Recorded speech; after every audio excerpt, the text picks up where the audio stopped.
so woka aye niema enye ede ato na daachi na obewu no na akoye sebe etwa kase a eda ho sese mo frase se asantika bia efi asantima ma ebesra ko sunwan ana abono memu no otu for frag mo mani twam yesi kase ba afro broker akra yedo asanti yede na baye Ghana fo nyina titiri na asantima ewura te kokoso ana pia o na nkwaso ye chiao nsem bia koso na nsen na se yampini ya minimu wo ho a na yasante no se de ye na naka se ye me yasante ho hia ye no na eho ahia ye na na se ye me yasante ho hia ye eni nti na asante wodom ye wo asante wodom ye ku a wa asante mamu a se bibi eba kuro mu na se eno me koso na se nya ye ka ho asem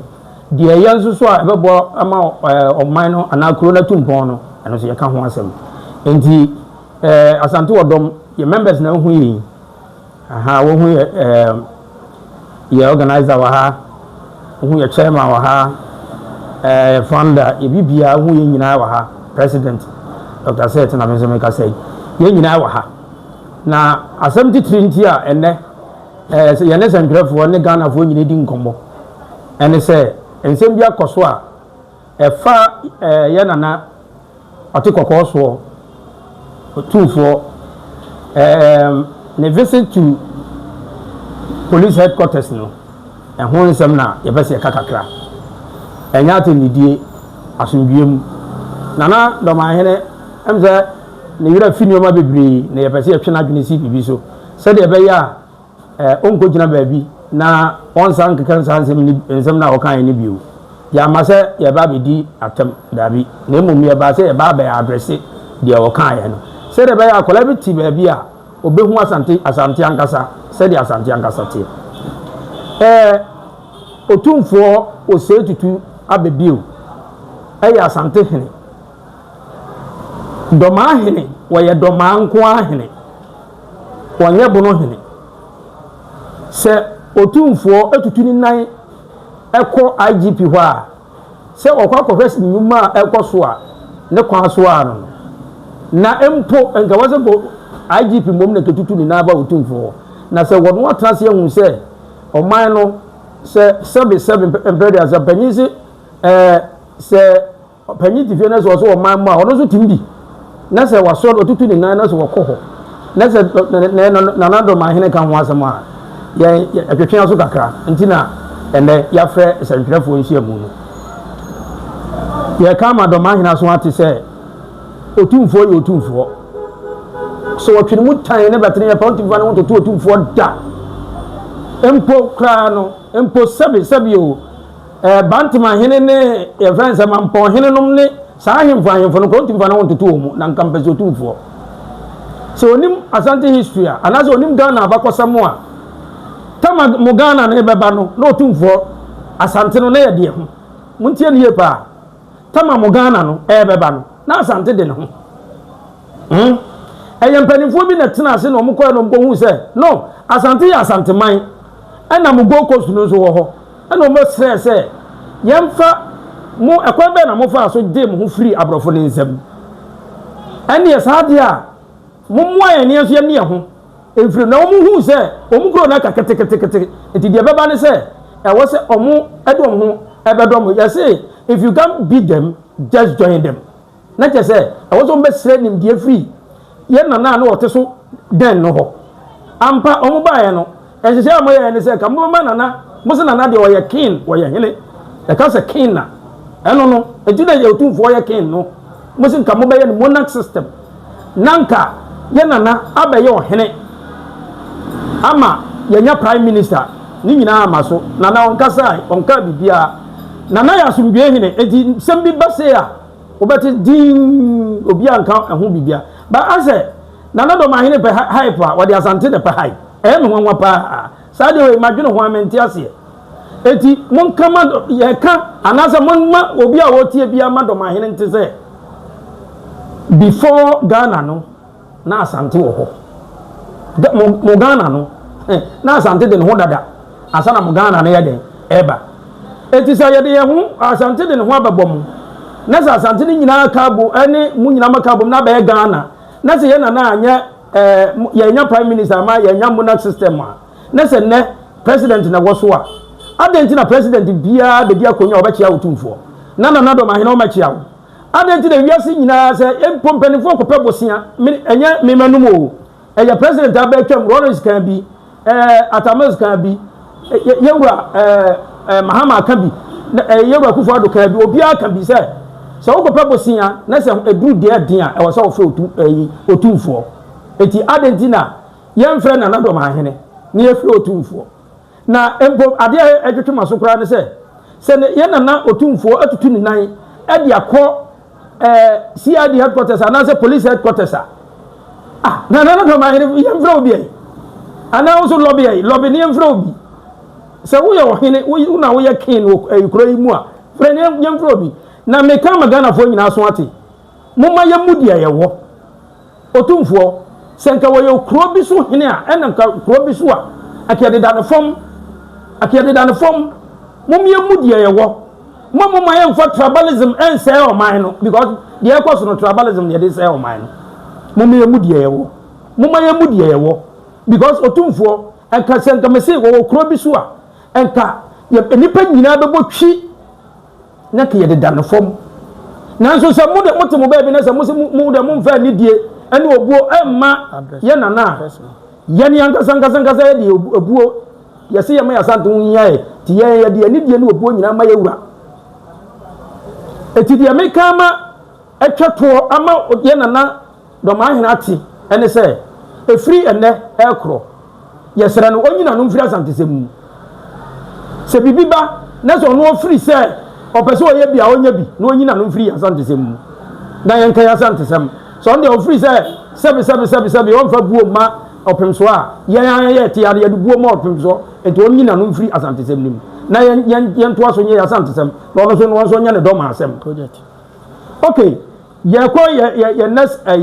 ye hu se Ghana ha ne ye hu se project a abandada no be ye twa mu no me hu se ye wura Mahama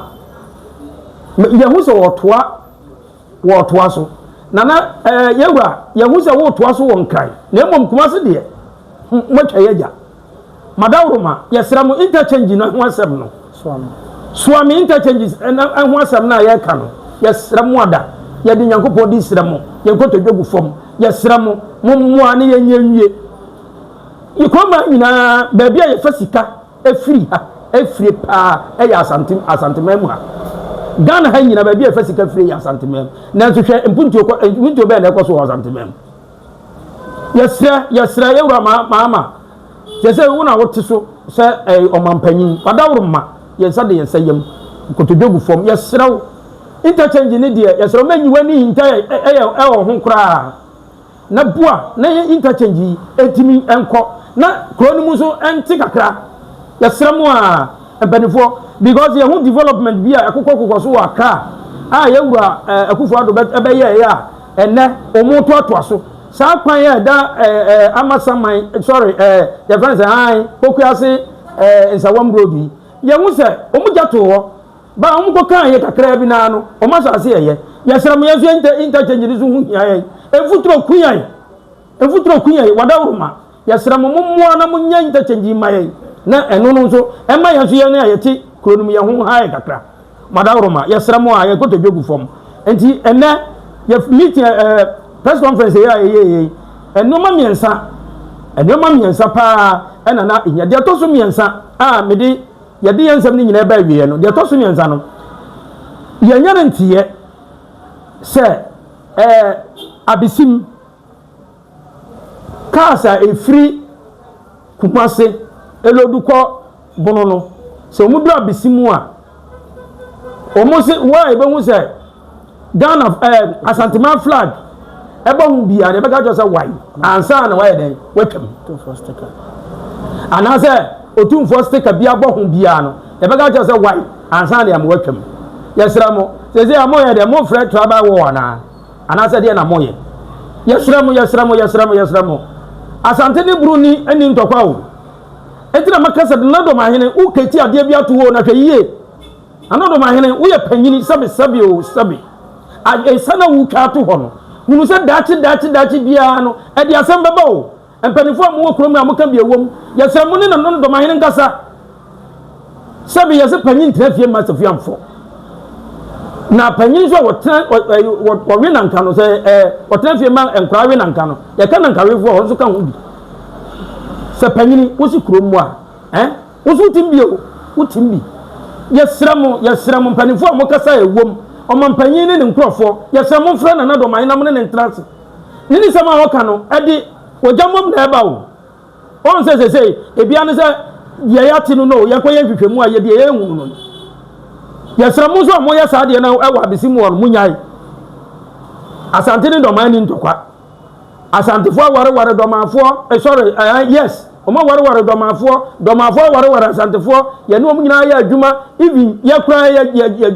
adwuma ye ne domafo na ye den eye sesi a me no ka sei me ne domafo ba nipa ba miensa na ye adwuma sesi ye sremo ye ni bunu ene domani ntokwa bia na domahene wo nya ebunu nyina ahene o wo ye domanko ahene adenti na wo ye ojamumi nana wadaruma yesraw ya di Nyankopon di sraw ya ba ne se adwama on se de ye kasa ho brase ye mpentokwa o manga na mu se ntokwa sisesi ya nana do mahene wo yire no nkola no mbefan bia wo de wo betima sesa wo yire ene o made wo makogwa abuchire na nkomu o mete o man ni mu na emrewafo ne nkokorafo enkola ne ma no o mbefan yesra mu ye mpentokwa ye kromo entokwa ni bia kokoko so o mama bi so am ye de ne ahu ekwanya ye de nkola ene maaya ene emrewa ne nkokorafa aso yesra mu ye kromo asumpe nko a ye ni obia ni ntokwa mama nyamma ntokwa sam bia ma tribalism tribal war ene sa no man yesra mu ye hia bi wo ye kromo a madahoma yesra mu ti na butaiti a ye press conference no asante wodom enwani de mede eba wiye yesra mo a de onti ye no nanadom ahene nti ya mo share video imane nko vara no obia nti de onti nanadom ahene semse on ebia no onti ntem mo kan kira no because enoma bi wo ha ekoso a enka yie kwakwa enoma bi wo ekoso enka yie na ye de yanya tu ehun asi wose yebesum Ghana mine asante mine de enwa ne yebeye yempento kwasem mo bia fanto kwasem bia ma ye ne doma ene e friend say doma ne asante eni ntokwa bunu ani asante eni ntokwa bia mfa so bi ntra oman na empuntu e bekoso ama oman no agira ne naso no eno nkwa ne yehwehwe nyame nhira obi a yensantrafo ye nyina nyame nhira ye ye nyina ye ba ne ye bua masa asante ne Ghana nyina atumpon nyame nhira ye nyina medamasi Eli kai mi didi na ba fo benya ya sante ko no me prena mo mu die na enema bi koso Ghana ha me kwase nie e kase me dara me dwene ho me ntiase so say ye wo mpenfo e wo o my we sim titu your National House of Chiefs your National Security Council your Peace Council nanso enema nanado mahene ye ne ti se sa ekuekwa mbo ni mu bia ba bontene abeka se bia nanado mahene ade a wo ye no bekwa kofa se bi so ye no dia brega na man se bi ne si wo Rwanda hutufo ne ho ahomfo wo se wo mu ye ntefre wo su ye sei de kofa ekon ba men pewuye akoso che enye ba ko enye mienu e buru se wo ki se do mahene hu se something ne nipa bia besra no anai obodwaye na ade bi hwe sempo kwa onu abagu e something mawu no ho no do mahene se bi so obeka ne ma ya akira something e se bi ebu do mahene kwa so ni mpani nsem usu ni mpani nsem o wo ko mpani nsem kwa ntimi kire ofi na kwa ye esunya na ba ayi suteso atutua semse ne pa ma mo ko boma na mo de ko abesim na mo fi ono na mo to aso mo ko duru wam fie na mo ko sere ba bia wam hini ma ba bi asase atiso nyina ye wam fie fo asase woni asase enko sere je wase do nko na je wase but baby abi bi onu bia no na sebia so yewura na okasa de etia no akwese sebia so wo so na beti di ahwedwom but enya adwuma Santini to me ekura no yen Ghana ha yen ni Ghana collaboration kabom ni yeye yen hye Ghana ase o Ghana flag beto Ashanti flag Ghana flag kradidika no na kan yusu green white red na stadium wo se bobi onko check hwe ansa ne benya red yellow green baby Santini man ho so a na sei Ghana mo ti ase se ya Santi ye ni Ghana na akabom ni egu man no ehihye ya omani ye na na mo hihye ye se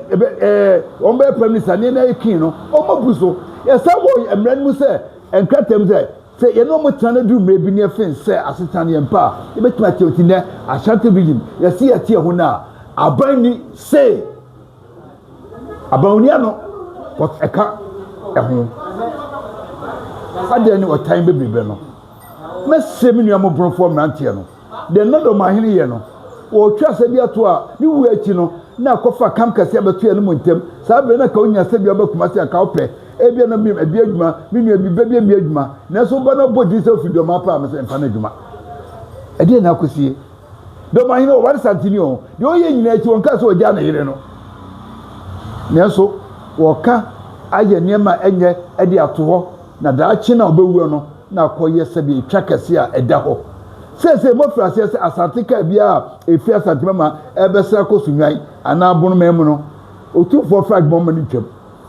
yesi ka se ba afro broka akra yin do asanti nya de na baye ye broka bia wasantima ma eti bunu regional minister wonti ya ye faf die sunya kasa de akiro se ko Kwe force abisim ye do mahiri kuro baako ko to fi asante no ohodo tuko se ekotena ye etu o ma to di tamfo ni kwatase ni nyina no eye do mafo na ye me kasa bunofo do mafo no ndo mu yamadu so mo pe brabo no mu tuko akokro bi makotu akobobra etu ha no betre no madi nsemfo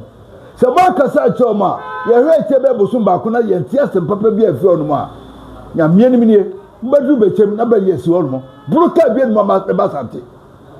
ye me perfect wo ho bibi pa bia ni do ma hin kura ye ne be perfect wo Santini be ko do ma na bi o teacher ni o president ni transfer no o kwa kotonkosua asa ana ko to cash asa but kuma sia de ye oni mapa wa ha mo na mo ba be pe ni mapa se ye frase e ye adwuma na ma kura bi o we abada akura pa o freedom a efi o timi ni rate aso ma amene ka chen se onko mani kuro bi eman ba bi ntra ade na se basa enam de do mahene se bi semfo a wodi eti no ekobasa eti mese minu amobronfo ye ni muni asetan boni mo ma do mahene anye gim taka wo gem enkofo otai emeto muni asantintem mo anya one ne do ma ye ne brumen no enkamom na se bi ebe ya Ghana ebutu be kosonti no ye trasunwe kwa so de kobasa de we nyina eti no na se basa ebe bi beba na se asante ate ho a o ba be passport asan wo wuro ai na befa mo sa bunu ba bi a mo tie no wo twam kumase a ai na befa wo twaba santimem asan wo konkan wo de mo mai kofa ayi e ka se nkwansa ewuro ma obepie mampo asante wuro ma kofa ba bi ni ho ma asante ai na befa wo fa asante eti de mo ye no munyai na najma be do aka o so ye bayifo ampa bayifo bia so na ni nso ade bayifo bia ni brade nde hu se eye ne birebire e na ni bire santene na so mi pokwa bi gina hei betma ka pense abodi ene meni ene bibia no ene do mahene tumi ye pe because santene ni ma sabi mi ko ha mi nto ankofo mi ho mi pabo am e chemni eti ebesere brompenifo regional minister muni do mahene kasa abamu penifo mo fe do mahene security council mo fe do mahene regional house of chiefs mo fe do mahene peace council mo fe do mahene na mo tunufo kantense de wo ye no afidi ayeye o ntwa so ye nya yeta asubie de president kan odro ko ne nyina asante odom organizer ne me na me ye dom frefo abusuan nsɛm a ɛkɔ so na ahomete na asefem na flag asɛm a yɛ na dɔm ahene kɔfa baa mu na ano kwasi ada a yɛbɔ bɔɔlo baba yɛ da sport stadium ni team ne ba santemem no wankɔfa Burkina for flag ne kuta de ba santemem ɛyɛ ni krom team dɔm a flag no de ba ontumi nkyerɛ wɔ tumfoɔ baa bia wɔkɔ ɛsɛ okuta flag anaasɛ baa bia nso okuta flag ne yɛ asante flag ehu hia yɛn yɛdi ni ni ebu ngo sasa Ghana flag ɛbɛto asanteman flag bio sɛ akwaside na IGP ehu sɛ adefɛfa yɛwura bɛyɛ maa no ɛso n'ani mpanimfoɔ se obi yɛ adeɛ maa no ɛyɛ ne fa wokɔ ne nkyɛn kɔda na se na sɛ waba asanteman na wɔne wɔn nyinaa bɛka bɔ ma bɛdi first adekɛse a afiwe mu a ɛno bɔne bɛn na yɛwura yɛ ebio ɛsɛmtrɔfoɔ ɛyɛ wɔn award na wɔn de bɛɛ kumase ɛno yɛwura dɔm ahene mini a ɛno so wɔde kum minim de yɛwura dɔm ahene ɔbɛ so wɔgye fira asante hɔ asante yɛ pasomdue dɔm ahene asante yɛni problem biara mɛsrɛ yɛwura wɔte so his excellency mɛsrɛ wɔ yɛwura asɛ wɔ yɛ sɛ bɔɔl asodwa ɛni na dum nanso aseɛ no ɛdi ewu sɛ yɛkɔ so tena hɔ yɛsi yaa ne yɛhwɛ han a ɛbɛduru bere bi ama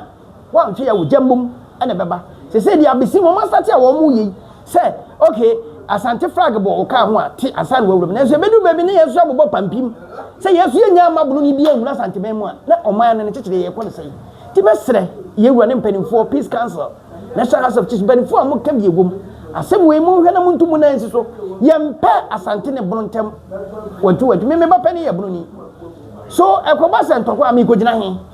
nanso asante odom yesi nkiti sɛ yɛbɛko ade a yɛasante no yɛbɛyɛ nti na da bia no nsɛm bia bɛba bɛka no social media bia ɛyɛ de yɛbɛboa asante ne mpuntuo asante ne nkyekyereɛ yɛntena hɔ ma na dɔm ahene fa asante anim nya fam ɔmfa yɛwura anim nya fam ewiase nyinaa gye yɛwura tum sɛ ampa ɔkasa asomdue ba hwɛ manfehene 261 years no sɛ manfe na asomdue ni hɔ yɛwura ba hɔ one day na no nkasa de asomdue aba ɛmanfe sei ɛna yɛpɛ ti bɛsrɛ yɛwura dɔm ahene na wada woma asomdue nkora sɛ ɛkɔsoa na yɛsɛ yɛ na asante no sɛ mempere da sɛ mempanifo ma nima sɛ de yɛ nanam si tete yɛ no yɛnim kasa finka enti bɛyɛ din bɛyɛ nwanwa sɛ yɛbɛtena se sɛ yɛtu gya ɛde ama dɔm ahene yɛnyɛ bi da nanso saa nneɛma wei kɔsoa a ɛde ahometeɛ ɛbɛba ma asante ɔdɔ wɔanhwɛ yi a ne yɛgyina simpie so aka asɛm bi a ɛnsɛ sɛ yɛka nti yɛbɛsrɛ adwobrɛ wo ɛna ɛmmra ɔman Ghana yɛn nso so no yasante de ye defende yesre so am interchange yesre afale military hospital da so go aka nwura yesre project bi a na ekoso wasante ma bi besre his excellency yewura kinzuba ke me boss afa yasante regional minister da bia me kasa wo de me de no sanse ye nyina ye free sekere enti yesre mo twa ma wo se bekwa run about to Santanse run about ma wo se adwuma guso a ekoso Santanse run about to ahojo ma wo se adwuma guso a ekoso sa ne yewere aban bia ni wo a obetena konya so ode botom sika na ye Ghana kwan ye nyina ye to boan kakra ti adwuma bi ka nwura mu na se na ba foforo ba no koto afoforo so a emmo amasante o man Ghana empuntuo enkonkan ti ye besre adwobrewo